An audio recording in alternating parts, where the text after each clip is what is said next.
다윗 하면 따라붙는 대명사들이 있습니다.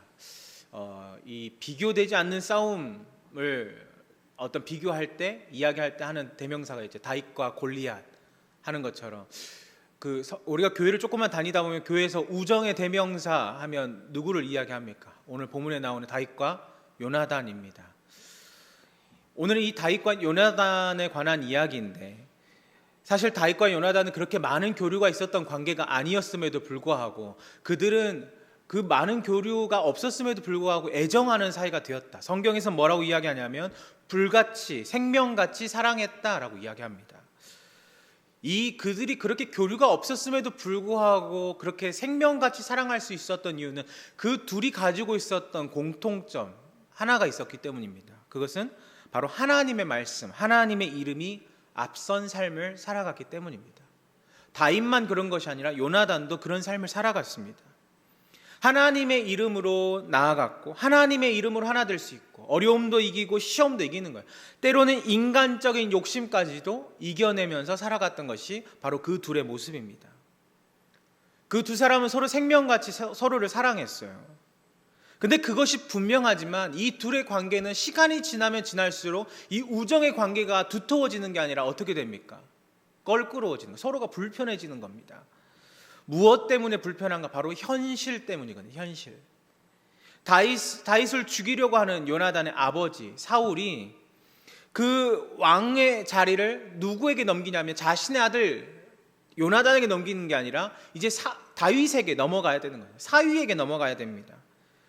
어찌 보면 요나단의 입장에서 보면 다윗은 어떤 관계냐면 라이벌 관계일 수밖에 없는 거예요. 왜요? 내가 왕자잖아요.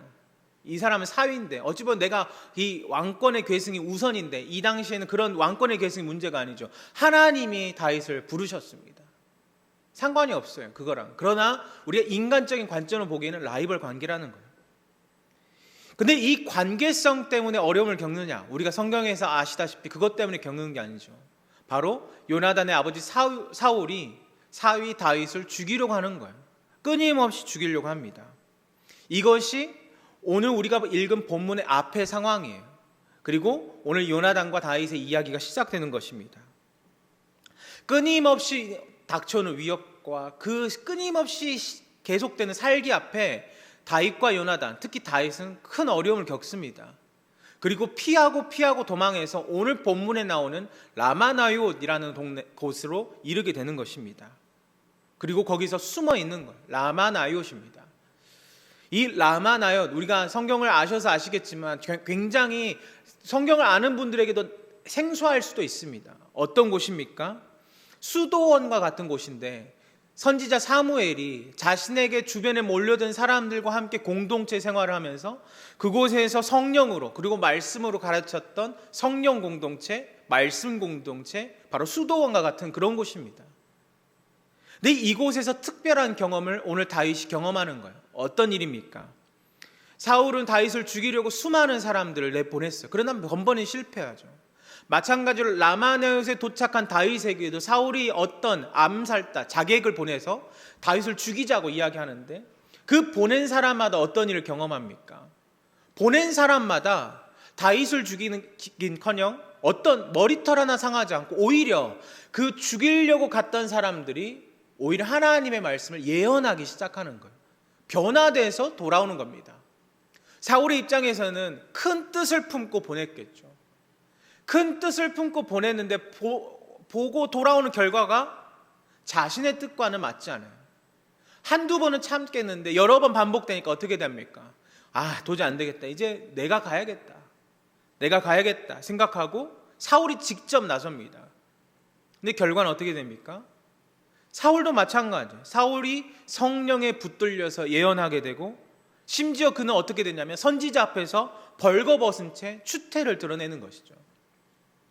번번이 실패한 사울, 그리고 아무것도 하지 않았지만 그냥 선지자 공동체 그곳에 머물러 있었던 다윗, 영적인 공동체, 성령 공동체에 있었던 다윗은 오히려 사울과 반대로 특별한 보호, 특별한 인도하심을 경험하게 됩니다.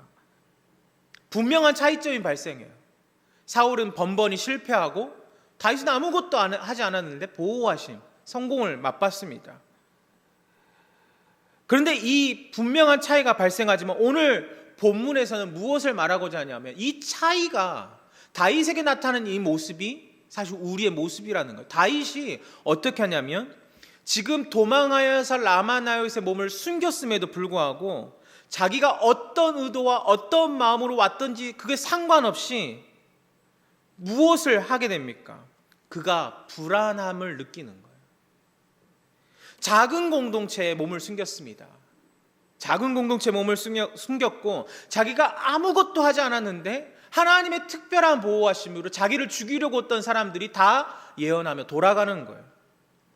심지어 사울을 통해서는 하나님의 뜻을 펼치셨습니다. 그렇게 특별한 은혜를 경험했음에도 불구하고 그의 마음 가운데 사로잡는 것이 무엇입니까? 불안감이라는 거예요. 불안감. 그렇다면 무엇이 다윗을 불안하게 만들 것인가? 불안하게 만드는가? 간단해요. 무엇입니까? 칼이 아니에요. 어떤 말이 아닙니다. 그냥 현실이에요. 자기 생각이에요. 그것이 다윗을 불안하게 만듭니다. 우리 모습으로 살펴보면 어떤 것이냐면 우리 인간적인 생각, 인간적인 욕심, 내가 그냥 이 작은 곳에서 썩는 것 아니야? 내가 여기 있다가 그냥 머물러 있는다고 왕이 안 될 텐데 어떡하지? 라고 생각하면서 돌파구를 한번 생각해 볼까? 이런 생각들 하게 될 겁니다. 속으로 수만 가지 생각하면서 여러 가지 막 고민하면서 결국에는 무엇이 꿈틀거리냐면 영혼과 우리의 몸이 근질거려서 도저히 안 되겠다. 이제는 벗어나야겠다. 여기를 박차고 나가서 그래 하나님이 나에게 기름 부으셨지 그 일을 내가 행해야겠다 라고 벗어나는 것이죠. 그래서 다윗이 어떤 결정을 합니까? 바로 그가 하나님의 은혜를 경험하고 하나님의 뜻을 발견했던 라마나요시라고 하는 그 하나님의 공동체를 떠나는 거예요. 오늘 본문 말씀 뭐라고 하는지 1절 말씀 우리 다시 한번 읽어볼까요? 1절 말씀입니다. 함께 읽어보도록 하겠습니다. 시작. 다윗이 라마나요스에서 도망하여 요나단에게 이르되 내가 무엇을 하였으며 내 죄악이 무엇이며 내 아버지 앞에서 내 죄가 무엇이기에 1절 말씀 시작할 때 분명하게 이렇게 이야기합니다. 다윗이 라마나요스에서 어떻게 해요? 도망하여 라고 이야기합니다. 도망하여. 그냥 순순히 그냥 어떤 결심으로 그냥 가볍게 나가는 게 아니라 도망했어요. 도망쳤어요. 그곳에서 도망쳐서 한 가지의 결정을 하죠. 사람을 만나는 누구를 만납니까? 요나단을 만나는 거예요. 다윗은 지금 누구를 떠났냐면 영적인 지도자, 자신의 영적인 멘토를 떠났습니다. 그냥 거기에 머물러 있으면서 하나님의 뜻하신 일을 경험하고 좀 기다리면 될 텐데 하나님의 손길로 나아갈 수 있을 텐데 참지 못하고 뛰쳐나가는 거예요. 그리고 겨우 만난 사람이 누구냐면 사울의 아들 요나단입니다. 다윗은 라마나요스에 머물러만 있으면 해결되지 않는다라고 생각했을 거예요.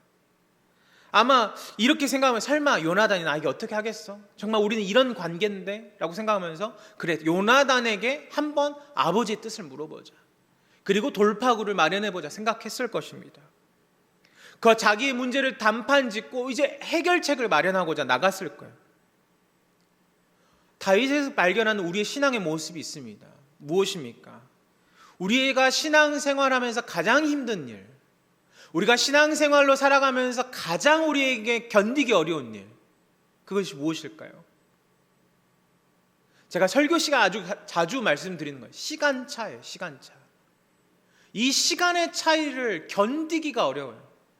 하나님 내가 이렇게 기도했습니다. 내 뜻을 이루어 주십시오 라고 하면 우리의 시간차는 언제 나타나야 합니까? 기도가 끝난 그 다음 날, 그 시간에 이루어지길 원합니다. 근데 하나님의 뜻은 언제일까요? 언제인지를 몰라요. 몇 날 며칠인지 몇 시인지 언제인지 1년인지 2년인지 정확히 알 수 없지만 우리의 시간과 하나님의 시간이 너무나 많이 차이가 납니다. 마찬가지예요. 다윗도 눈에 보이지 않는 하나님보다는 눈에 보이는 명확한 실체를 찾아 나섭니다. 그것이 더 확실한 것 같고 더 좋은 방법인 것 같고 그것을 선택합니다. 그리고 그것을 의지하라는 유혹이 그 다윗의 생각에, 그리고 우리의 삶의 생각에 계속적으로 나타나게 돼요. 실체를 보려고, 어떤 문제점이 있는지, 어떤 일이 있는지. 사랑하는 성도들, 우리가 발견하는 것이 있어요. 보는 것이 있습니다. 무엇이냐면 하나님에게서 우리가 멀어지지만 않기만 하면 되는 겁니다. 제가 예전에 청년부를 섬길 때 청년들에게 항상 물어봐요. 목사님, 죄가 뭐예요? 물어보면 저는 그렇게 이야기합니다. 죄는 간단하다. 나쁜 짓이 죄가 아니라 하나님과 멀어지는 것이 죄다. 마찬가지예요. 우리는 하나님에게서 멀어지지 않기만 하면 됩니다. 내 주변의 말씀이, 그리고 성령의 은혜가 주변에 있다면, 내 자리에 속한 곳에 있다면, 그렇다면 우리는 주님의 은혜 안에 머물 수 있는 성도로 살아가시기를 간절히 소망합니다. 그 은혜가 필요해요. 머물러 있을 수 있는 은혜. 물론 세상의 방법보다 우리가 선택한 이 신앙의 방법이 굉장히 속도가 느린 것 같고 눈에 보이지 않기 때문에 굉장히 체감력이 없습니다. 시간이 지나고서 그게 하나님의 뜻이었구나 라고 생각하는 것이 우리 일반적인 모습일 수 있습니다.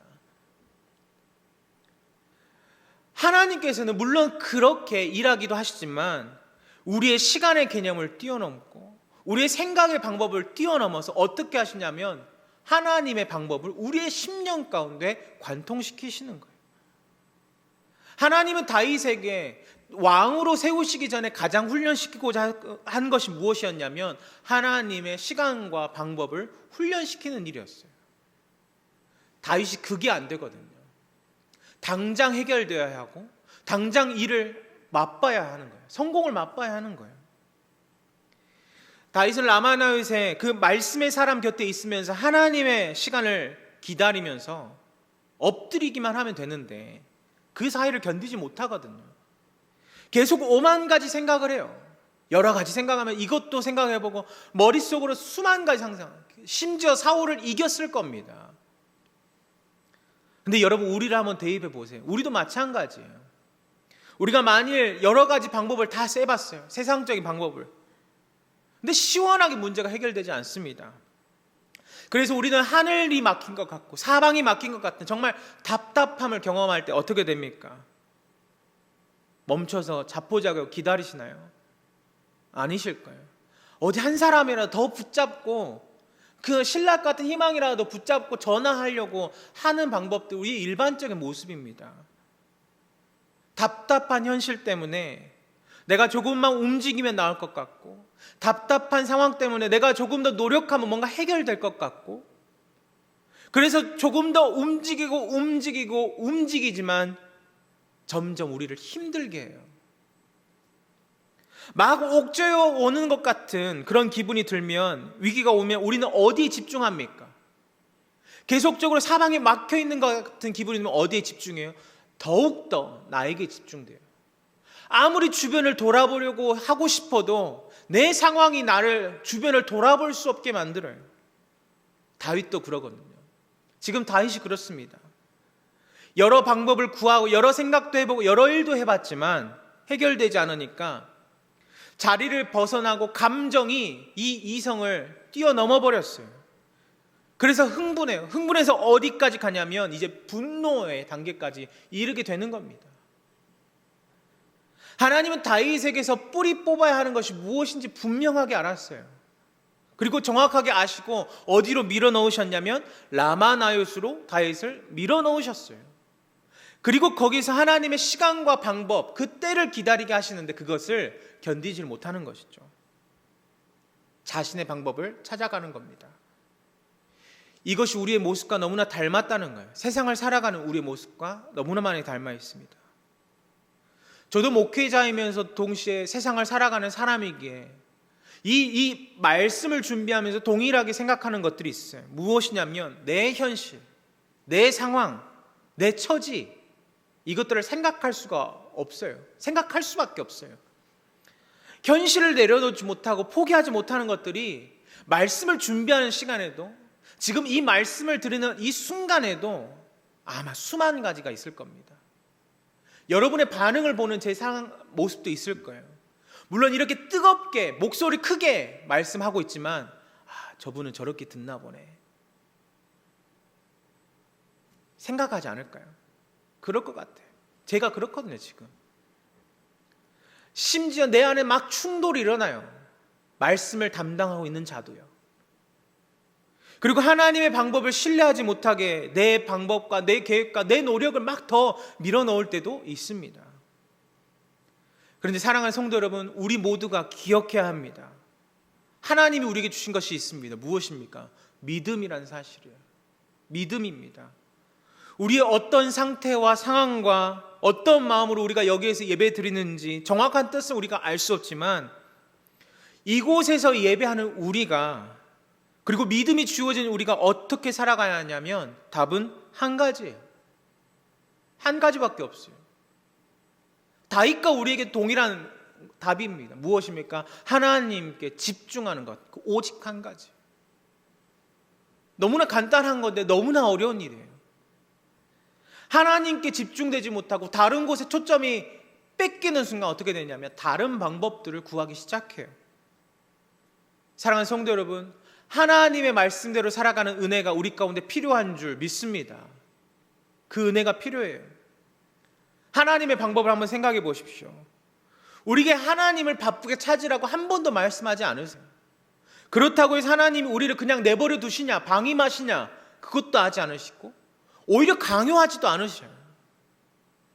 세상은 뭐라고 이야기하냐면, 우리가 그렇게 하나님의 때를 기다리고 있을 때 세상은 뭐라고 이야기합니까? 움직여야 한다고 이야기해요.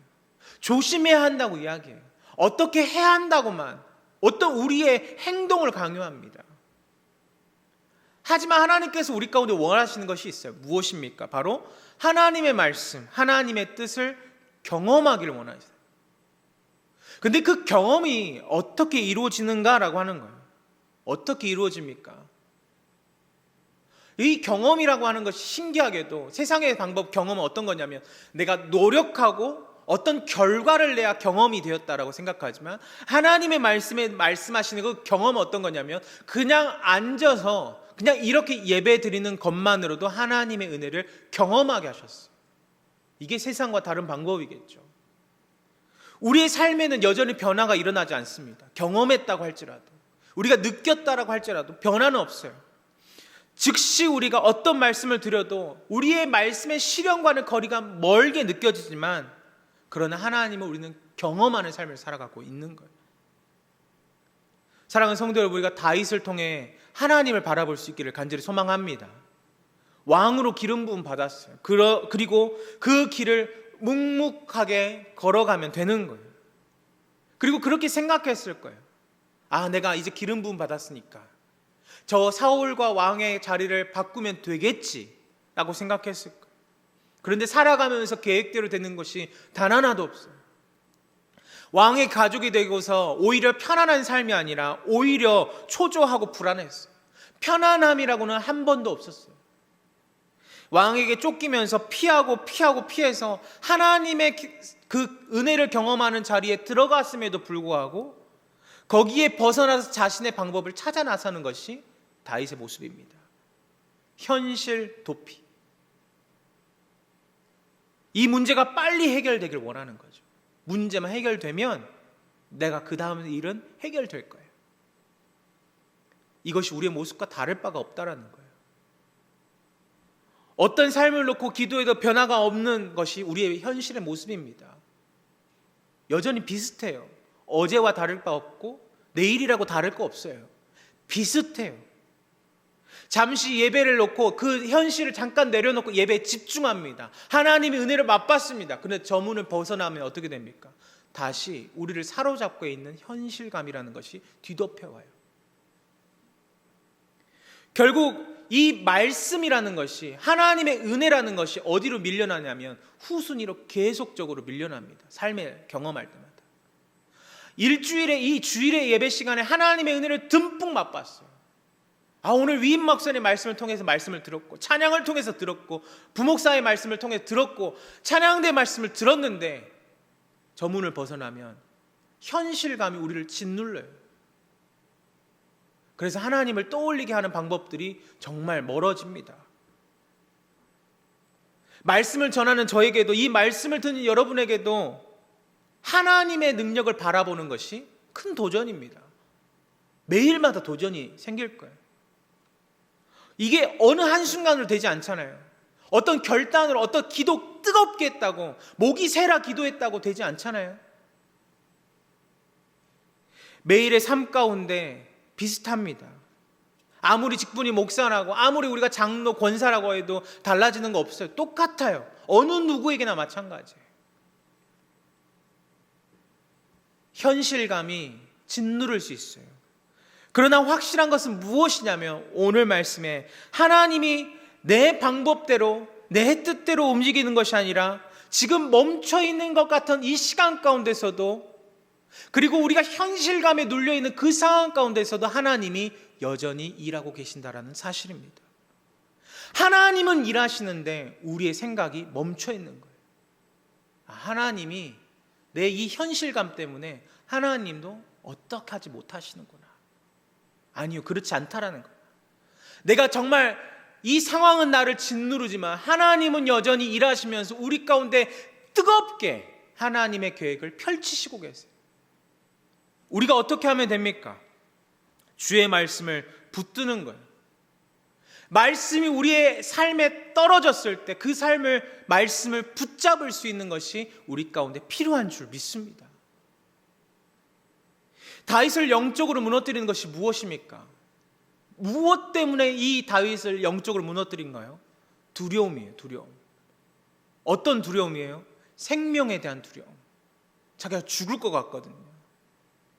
3절 말씀, 가장 후반절의 말씀에 보면 뭐라고 이야기하냐면 자기의 그 죽음 사이가 한 걸음뿐이다 라고 이야기합니다. 삶과 죽음 사이가 한 걸음뿐이다. 이것이 바로 다윗이 인식하는 현실의 인식입니다. 그렇게 하나님의 은혜를 경험했음에도 불구하고 사울이라는 그 존재 때문에 두려움을 느껴요. 내가 죽을 것 같거든요. 그래서 다윗은 누구를 의지해요? 요나단을 의지하려고 하는 겁니다. 요나단을 따져보려고, 아버지가 어떤 마음인지, 어떤 상황인지, 어떤 심기가 어떤지 이야기해 보려고. 근데 여러분, 우리가 한 번 더 생각해 보시게. 교회를 우리가 오래 다녔기 때문에 어떤 사람인지 압니다. 누가요? 다윗이요. 다윗은 어떤 사람입니까? 그는 사자를 때려잡았던 사람이었어요. 고음을 때려잡던 사람이었어요. 맹수를 때려잡던 사람이었어요. 사울은 어떤 사람입니까? 아무리 그가 포악하다 할지라도 이성이 없는 맹수보다는 덜 무서울 겁니다. 그런데 이 용감했던 다윗, 우리가 알던 그 다윗이 지금 어디로 갔을까요? 어디로 사라져 버렸을까요? 그 맹수와 위협 앞에서도 당당하게 버티면서 그 골리앗 앞에서 나는 만군의 여호와 이름으로 나간다라고 했던 그 다윗이 어떻게 됩니까? 무너져 버렸어요. 우리가 하나님의 그 뜻을 사명으로 받들어 살아가기 전에 해결돼야 하는 것이 있습니다. 반드시 해결돼야 하는 것이 있어요. 그건 무엇이냐면 우리의 본질을 찾는 거예요. 내가 어떤 사람인가라고 하는 것을 분명하게 하는 겁니다. 사랑하는 성도 여러분, 우리가 다윗을 바라보면서 정확하고도 명확한 정체성, 내가 하나님의 자녀라는 그 정체성을 우리가 더욱더 명확하게 세우시기를 간절히 소망합니다. 사자도 이기게 하셨고 맹수도 이기게 하셨고 어떠한 시험도 이기게 하시는 그 하나님의 자녀임을 확신해야 하는 거예요. 그것이 다윗에게 필요한 모습이에요. 이전에는 이랬는데 지금은 다른 게 아니라 이전과 지금과 똑같아요. 그러나 스스로 그 두려움 앞에서 하나님을 기억하지 못하는 거예요. 내가 하나님의 자녀임을 깨닫지 못하는 거예요. 나의 의지를 내려놓고 우리가 하나님을 온전히 의지할 수 있는 우리 모든 성도님들 되시기를 간절히 소망합니다. 의지하는 거예요. 어떻게 의지할까요? 저는 의지하는 방법을 이렇게 설명합니다. 제 아들은 굉장히 지금 보기에도 굉장히 큽니다. 정말 커요. 태어났을 때 몸무게 4kg, 100일 때 10kg, 돌 때 20kg였어요. 어마어마하게 빠르게 크죠. 근데 그 큰 아이가 항상 이렇게 잘 때마다 어떻게 자냐면 안겨서 자든지 엎혀서 잤어요. 그나마 저희 아내가 99%를 안고 엎고 잤는데 제가 1% 안을 때가 있거든요. 엎거나. 그러면 엎혀라 하면 정말 어떻게 업히냐면 그 20kg짜리 돌된 이제 갓 지나고 이제 막 3, 40kg 될 때 손을 깍지를 끼고 엄마 아빠 앞에서 이렇게 탁 걸쳐가지고 업히는 게 아니라 손에 힘을 꽉 쥐고 제 목을 이렇게 짓누르고 다리로 제 허리를 꽉 감싸면서 그렇게 업혀 있는 거예요. 그러면 어떻게 됩니까? 그렇게 업혀 있으면 어떻게 될까요? 지도 힘들고 저도 힘들고 자기도 오래 매달려 있지 못하고 저도 오래 업어주지 못하고 아무리 무거워도 제 자식이니까 업을 수 있거든요. 업을 수 있어요. 제 예전에 5층 이렇게 올라가는데 그 당시에 50kg였는데 5층을 제가 쌀 20kg 한가마니도 겨우 몸이 비루해가지고 겨우 들고 가는데 정말 잘 업었거든요. 근데 그거 못 업겠습니까? 할 수 있어요. 그런데 그 아이가 왜 그렇게 할까요? 의지하지 않기 때문에. 의지라고 하는 것이 바로 그런 겁니다. 우리가 하나님께 의지한다라고 하면서 어떻게 합니까? 적당히 힘을 주고 적당히 다리에 힘을 걸치면서 그냥 이렇게 모션만 취하고 있지는 않으신가요? 저도 마찬가지일 것 같아요. 그런데 우리가 다시금 깨달을 수 있기를 원합니다. 의지라고 하는 것이 무엇입니까? 내 힘을 빼고 내가 매달려 있는 사람의 부모임을 확신하고 온전히 내 팔과 다리에 힘을 빼고 맡기는 거예요. 그러면 없는 사람도 업히는 사람도 서로 편하겠죠. 사랑하는 성도 여러분, 우리가 그렇게 의지할 수 있게 만드는 것이 무엇이냐면 하나님의 말씀이 우리의 삶에 비춰졌을 때 가능한 거예요. 오늘 말씀 한번 정리해 보겠습니다. 라마나윕이 어떤 곳이었냐면 영적인 은혜가 머물러 있었던 곳이었어요. 그 영적인 은혜가 머물러 있는 곳에서 하나님의 은혜를 경험했고 목격했고 다 경험했음에도 불구하고 다윗은 기다리지 못해요. 하나님의 때를 기다리지 못하고 찾아갔던 사람이 요나단입니다. 요나단을 찾아가서 도모했던 일이 세상의 방법, 삶의 방법이었어요. 이게 우리의 모습이라는 거예요. 우리에게 얼마든지 일어날 수 있고 지금 이 순간에도 나타날 수 있어요. 우리가 붙들어야 하는 것이 있습니다. 주의 말씀이요 오직 주님인 줄 믿습니다. 그 주님을 붙잡아 살아가시는 저와 우리 모든 성도님 되시기를 간절히 소망합니다. 제가 말씀을 준비하면서 정말 처음 들어본 찬양이 있었어요. 그 찬양을 정말 몇 날 며칠이고 계속 들었거든요. 그 후렴만 제가 한번 불러볼게요. 이런 말씀. 주의 말씀은 내 발의 등이요 내 길의 빛이 되시니 그 말씀 따라 한 걸음 또 한 걸음 살아가게 하소서. 아멘. 주의 말씀이 우리의 삶에 빛이 되시는 줄 믿습니다. 어떤 순간이 아니라 그냥 우리가 은혜 안에 머물러 있을 때 그 말씀이 비춰졌어요. 그렇다면 우리는 어떻게 합니까? 한 걸음 한 걸음 주님이 따라가시는 그 길 앞서라고 하는 게 아니에요. 뒤따라가기만 하면 되는 거예요. 저도 그렇게 살아보려고 합니다. 매일마다 그렇게 살아가야 하지 않을까요? 우리가 수많은 실수와 반복에도 불구하고 우리가 하나님의 은혜를 경험하는 이유는 하나님이 나를 따라오라고 말씀하셨기 때문에 앞서서 무언가를 해내라고 하면 우리가 어떻게 합니까? 실패할 수밖에 없어요. 그런데 하나님은 여유롭게 우리를 기다리시는 분이세요. 사랑하는 성도 여러분, 말씀이 우리 삶 가운데 부어짐을 믿습니다. 의지하시고 은혜를 입으시고 말씀을 붙잡으시면서 온전한 믿음으로 살아내시는 이 한 주가 되기를 간절히 소망합니다. 특별히 이 코로나 시기 가운데 몇만 명, 10만 명이 나온다 이야기하는데 맞습니다. 그 현실감이 우리를 짓누르지만 우리는 주를 의지하며 살아가시는 말씀 앞에선 우리 대광의 모든 성도님 되시기를 간절히 소망합니다. 기도하겠습니다. 하나님 감사합니다. 말씀이 우리의 삶에, 말씀이 우리의 눈앞에 있을 때 하나님 그것을 외면하는 삶이 아니라 온전히 붙잡으며 의지하며 믿음으로 나아가는 우리 대광의 모든 성도님 될 수 있도록 주님께서 인도하여 주시옵소서. 모든 것 감사드리며 귀하신 우리 주 예수 그리스도의 이름으로 기도하옵나이다. 아멘.